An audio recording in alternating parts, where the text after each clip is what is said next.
কৃষ্ণ হরি বল। আপনারা সবাই কেমন আছেন?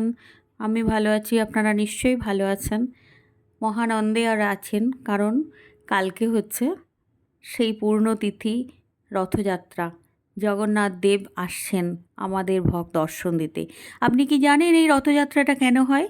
প্রতি বছর আষাঢ় মাসের শুক্লপক্ষের দ্বিতীয়া তিথিতে ভগবান জগন্নাথ তার শ্রেষ্ঠ ভ্রাতা বলভদ্র এবং ভগিনী সুভদ্রা সেই মন্দির থেকে রথে চড়ে গুন্ডিচা মন্দিরে গমন করেন।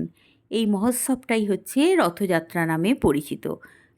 এটা ভগবানের ভক্তদের কাছে স্বয়ং উপস্থিত হওয়ার একটা দিব্য লীলা। বৈষ্ণব ঐতিহ্যে গুন্ডিচা মন্দিরকে বৃন্দাবনের প্রতীক হিসেবে বিবেচনা করা হয়, যেখানে শ্রীকৃষ্ণ তার প্রিয় ভক্তদের সাথে মিলনের আনন্দ প্রকাশ করেন।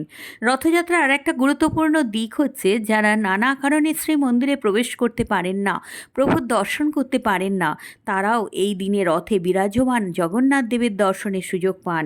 তাই এই উৎসবকে ভক্তদের প্রতি ভগবানের করুণার প্রকাশ হিসেবেও দেখা হয়। এই লীলাটা আমাদের শিক্ষা দেয় যে ভগবান কেবল মন্দিরে সীমাবদ্ধ নন, তিনি নিজেই তার ভক্তদের কাছে আসেন। জয় জগন্নাথ। নীলাচলে নিবাসায় নিত্যায় পরমাত্মনে বলভদ্রে সুভদ্রাভ্যাং জগন্নাথ তে নমঃ। সবাইয়ের এই লীলাটি ভালো লাগলে জয় জগন্নাথ লিখে যাবেন। জয় জগন্নাথ।